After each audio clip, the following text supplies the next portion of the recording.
তো অনেক কিছু ক্রিকেট জগতে হয়ে গেছে, অনেক কিছু চলছে, বাংলাদেশ ইন্ডিয়া নিয়ে অনেক কিছু চলছে, আইসিসির সঙ্গে বাংলাদেশের অনেক কিছু চলছে। সবথেকে বড় এখন যে নিউজটা আসছে সেটা হচ্ছে আইসিসি হয়তো রিজেক্ট করে দেবে বাংলাদেশের অফার, যা শোনা যাচ্ছে। মোটামুটি এটা অফার তো বলা যেতে পারে না, এটাকে ডিমান্ডই বলা যেতে পারে। তো আজকে আমরা ভিডিওতে এটাই আলোচনা করব যে আইসিসি বাংলাদেশের সঙ্গে কি কি স্টেপ নিয়েছে বা বাংলাদেশ কি কি করতে চাইছে করতে চাইছে না, ঠিক আছে, মুস্তাফিজুরের কনফ্লিক্টটা নিয়ে আর কি। তারপরে কলকাতা, মুস্তাফিজুর যাওয়ার পরে কলকাতার কি অবস্থায় রয়েছে এখন, কলকাতা কাকে দরকার লাগতে পারে কাকে লাগতে পারে না, রিপ্লেসমেন্ট হিসাবে কে আসতে পারে। আবার এটাও শোনা যাচ্ছে বাংলাদেশ কিন্তু টি-20 ওয়ার্ল্ড কাপ বয়কটও করতে পারে, কুচবি, ঠিক আছে, অনেক কিছু শোনা যাচ্ছে। তো এই ভিডিওতে আমরা যতটা বিস্তারিত পারা যায় আলোচনা করছি আর কি ভিডিওর মধ্যে। তো আমি সুদীপ্ত ও শান্তনু আজকের ভিডিও শুরু করছি টপিক নিয়ে কলকাতার রিপ্লেসমেন্ট আর হচ্ছে যেগুলো বললাম আপনাদের বাংলাদেশ। যাই হোক, সবার প্রথমে আমি একটা কথা বলতে চাই যে বাংলাদেশ এখন যেগুলো করছে, যেগুলো ভয় দেখানোর চেষ্টা করছে আর কি, আমার ভয়ের থেকে বেশি হাসি লাগছে বাংলাদেশের উপরে কি। আর যারা জানেন না পুরো প্রথম থেকে বলে দিচ্ছি আর কি, কলকাতা মুস্তাফিজুরকে 9 কোটি টাকা দিয়ে কিনেছিল, একটা প্লেয়ারকে কিনেছিল। যদি না আসতো না তাহলে হয়তো আমরা আজকে যারা অ্যানালাইসিস করছি ওরা আজকে এই টেবিলে বসতো না, বসতো না। ওই একটা প্লেয়ারকে মুস্তাফিজুরকে 9 কোটি টাকা দিয়ে কলকাতা কিনেছিল না, এজন্য কিছু বলার আছে। কলকাতা কিনেছিল মুস্তাফিজুরকে 9 কোটি টাকা দিয়ে। তারপরে সবকিছু ঠিকঠাক ছিল 2026 এর অকশনে। হঠাৎ করে বিসিসিআই প্রেসিডেন্ট যে দেবজিৎ সাইকিয়া বলেন যে বাংলাদেশি প্লেয়ার মুস্তাফিজুর রহমানকে কলকাতাকে রিলিজ করতে হবে, ব্যান না রিলিজ করতে হবে এই সিজনের জন্য অন্তত। তার কারণ কি? কারণ হচ্ছে বাংলাদেশের সঙ্গে যে পলিটিক্যাল টেনশনস আছে। আমি এটা নিয়ে বলতাম না যে আমরা এর আগে যে ভিডিও দিয়েছি এটার উপরে আমরা অত ডিটেইলসে আলোচনা করিনি, ঠিক আছে, কিন্তু পলিটিক্স একদিকে ক্রিকেট একদিকে, আমরা সেটাই ভেবেছিলাম। কিন্তু বর্তমানে যা চলছে, ঠিক আছে, বাংলাদেশি সোশ্যাল মিডিয়া বিশেষ করে যা চলছে, আমি না মানে গালাগালি বেরোচ্ছে মুখ দিয়ে বলতে গেলে বাংলাদেশিদের প্রতি। মানে এত বাজেভাবে ওরা শুধু একমাত্র কিন্তু কিবোর্ডের উপরে, কিবোর্ড যোদ্ধা কিন্তু ওরা, এর উপরে কিন্তু কিচ্ছু নেই। বাংলাদেশিরা যারা শুনছেন আমি জানি খারাপ লাগতে পারে, কিন্তু আপনারাও জানেন মনে মনে যে এইভাবে ফেসবুকে এসে বা ইনস্টাগ্রামে এসে আমি কাউকে ট্রোল করে দিলাম, এটা কিন্তু কোনো জিত হয় না, ঠিক আছে। আপনারা আগে নিজেদের মানে খুঁজে পাচ্ছেন। হ্যাঁ, তুই ভিতরে ভাবতো বাংলাদেশের ভিতরে কি চলছে একবার, মানে হিন্দুদের নিয়ে এইভাবে চলছে, মানে ওর জন্যই তো রাগটা, ওর জন্যই তো আসছে যে দিনের পর দিন যা শুরু হচ্ছে। এক সময় 23% হিন্দু ছিল, তাহলে সেখানে এখন 0.5% এর নিচে নেমে আসছে। আর কিভাবে মারছে তুই ভাব, এইভাবে রাস্তায় ধরে ধরে জ্বালিয়ে দিচ্ছে, তাহলে তারপরে তাদের মুখ থেকে এইসব ধরনের কথা বেরোয় কি করে, কি করে বেরোয়? আপনারা যদি দেশ হতো, আপনাদের থেকে ছোট দেশ হতো বা বড় দেশই হতো আর কি, ওই সেই দেশের সঙ্গে যদি এরকম করতো মুসলিমদের সঙ্গে, আমি হিন্দু মুসলিম আমি সেকুলার একজন, ঠিক আছে, আমি ওরকম ধর্মে যাব না যে আমি একে সাপোর্ট করি বা ওকে সাপোর্ট করি। যেটা ঘটছে সেই পরিপ্রেক্ষিতে আমরা যেটা ঘটছে সেটা বলে হিউম্যানিটিটা হচ্ছে মেন ব্যাপার এখানে, যে হিউম্যানিটির সঙ্গে কি আচরণ হচ্ছে, হিউম্যানিটির সঙ্গে মেন ব্যাপার।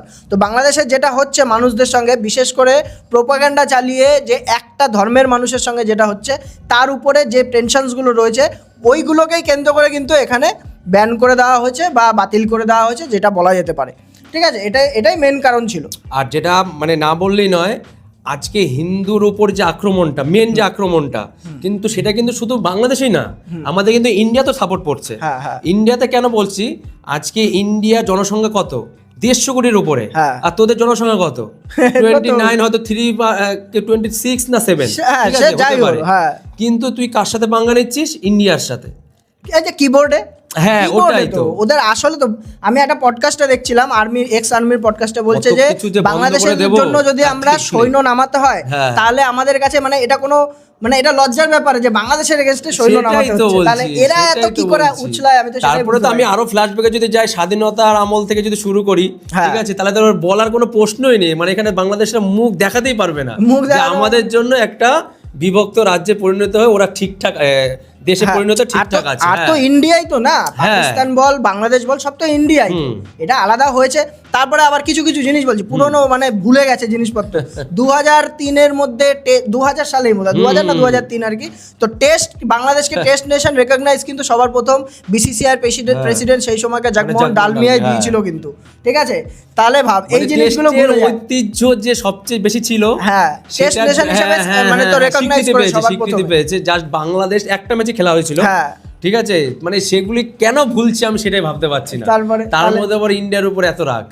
তো ওইখানে বাংলাদেশ থেকে পরপর বলছি কি হয়েছে, ওখানে বলেছে বাংলাদেশ তারপরে গেছে কাঠি হয়ে। সোজা কথা হচ্ছে মনে হচ্ছে কি একটা বাচ্চা একটা দাদুর থ্রুতে বাবার কাছে কিছু চেয়েছে। কি চেয়েছে মানে দাদু বলতে আইসিসি, বাবা হচ্ছে বিসিসিআই। এখানে কি চেয়েছে যে এরকম ওকে নিতে হবে, না হলে আমরা সবার প্রথমে তো আইসিসি কে লেটার লিখেছে যে ইন্ডিয়াতে প্লেয়ারদের সিকিউরিটি, প্লেয়ার ফ্যান্স বা মিডিয়া পার্সোনাল যারা আছে তাদেরকে যে সিকিউরিটি রয়েছে এই T20 ওয়ার্ল্ড কাপ চলাকালীন সিকিউরিটির জন্য কোশ্চেন করে তারা একটা লেটার লিখেছে সবার প্রথম। তারপরে কি করলো, তারপরে গিয়ে ব্যান করলো হচ্ছে তো লাইভ স্ট্রিমিং ব্যান করলো যে আমরা আইপিএল আমাদের দেশে দেখাবো না।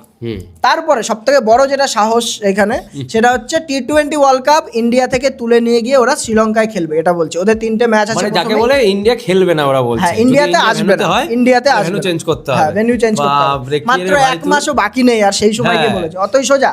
আর সব থেকে মজার কথা যেটা সেটা হচ্ছে আইসিসি এখন যা শোনা যাচ্ছে এখন অবধি পাবলিশ করেনি, কিন্তু আইসিসি এখানে পরিষ্কার বারণ করে দিচ্ছে বাংলাদেশকে যে হবে না, হয় খেলো আর নাহলে অপোনেন্টকে ফোরফিট পয়েন্ট দিয়ে দেওয়া হবে। আর এটা পয়েন্ট দিয়ে দেওয়া হবে। আর এটাও বলেছে মানে বলতে পারে যদি না খেলো তাহলে কিন্তু মানে বয়কট ব্যান্ড হতে পারে বাংলাদেশ। হ্যাঁ, ব্যান্ড হতে পারে, পাবলিশ হয়নি আমার মনে হচ্ছে।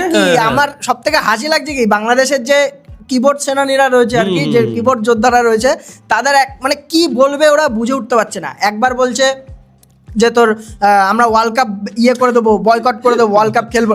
কি আসে যায় ভাই, কি আসে যায় এতে? বাংলাদেশ না গেলে কি আসে যায়? বাংলাদেশের ম্যাচ কজন দেখবে? ওই বাংলাদেশ শ্রীলঙ্কার ম্যাচ হলে একজন দেখবে, আর হচ্ছে আমাদের বাংলার দিকে হয়তো বাংলা ইন্ডিয়া ম্যাচ হলে হয়তো দেখবে, তাও আবার ইন্ডিয়ার জন্য। তাহলে এখানে কার এত ইন্টারেস্ট রয়েছে? খেলবি না তোদের ইকোনমির লস হবে, আমাদের তো কিছু হবে না। এটা কি ইন্ডিয়া পেয়েছে? যেরকম আমরা কি আইসিসি চ্যাম্পিয়ন ট্রফি আমরা অবশ্যই এটার উপর একটা 6 মাস একটা সময় ছিল যখন আমাদের বিসিসিআই আইসিসি কে বলেছিল যে আমরা তো পাকিস্তানে খেলবো না, তখন তার হাতে 6 মাস সময় ছিল, অনেক দিন টাইম ছিল। ঠিক আছে, এটা যদি 6 মাস নাও হতো, যদি কিছুটা পাকিস্তানের লেভেলের যদি দেশ হতো তাও হতো, পাকিস্তানের মতো বড় আর কি বড় দেশ কে, আমি তো সেটাই তো বলছি না কে। আমার ওইটাই তো হাসি পাচ্ছে যে ওরা খালি একবার এক এক রকম ওদের নিজেদের মিডিয়ার, আমাদের মিডিয়া খুব একটা ভালো না আমি বলছি না সেটা, কিন্তু ওদের মিডিয়ার মধ্যে মানে বিভিন্ন রকমের খবর ছড়াচ্ছে ওরা যে এটা করে দেবো, ওটা করে দেবো, ওটা করে দেবো। তারপরে আবার কি শাহরুখ খানকে নিয়ে প্রশ্ন তুলেছে যে শাহরুখ খান একটা অ্যাঙ্গেল দিয়েছে এখানে, একটা ইন্টারেস্টিং অ্যাঙ্গেল, যে শাহরুখ খান যেহেতু মুসলিম সেহেতু পাকিস্তানি অ্যান্টি ন্যাশনাল আর কি, পাকিস্তানি বাংলাদেশিদের সাপোর্ট করেছে আর বাংলাদেশি মুস্তাফিজুর রহমানকে টিমে নিয়েছে। এই প্রথম কথা হচ্ছে, এই প্রথম নিল। দ্বিতীয় কথা, 9 কোটি টাকাটা উঠলো কি করে এখানে? 9 কোটি টাকা দাম উঠলো কি করে? চেন্নাই অবধি পিছনে গেছে, নিশ্চয়ই ওখানে কলকাতায় না এসে চেন্নাইতেও যেতে পারতো, কোনো গ্যারান্টি নেই তার। তাহলে এখানে কি করে বলে যে একটা শাহরুখ খানের নামে এরকম? আর শাহরুখ খান কে জানিস তোরা? শাহরুখ খান কে? সেটাই তো বলছি, শাহরুখ খানটাকে। আর তারপরে তো কি, যদি এই মুস্তাফিজুর রহমানকে যদি মানে আইপিএল এ না নিলাম হতো তাহলে কিন্তু এই ড্রামাটা আমরা এত তাড়াতাড়ি বাংলাদেশের যে রূপটা এটা কিন্তু সামনে আসতো না। এটা দরকার ছিল, শুধু একটা প্লেয়ারকে রিলিজ করাতেই এত কিছু, পুরো বাংলাদেশকে ব্যান করা দরকার।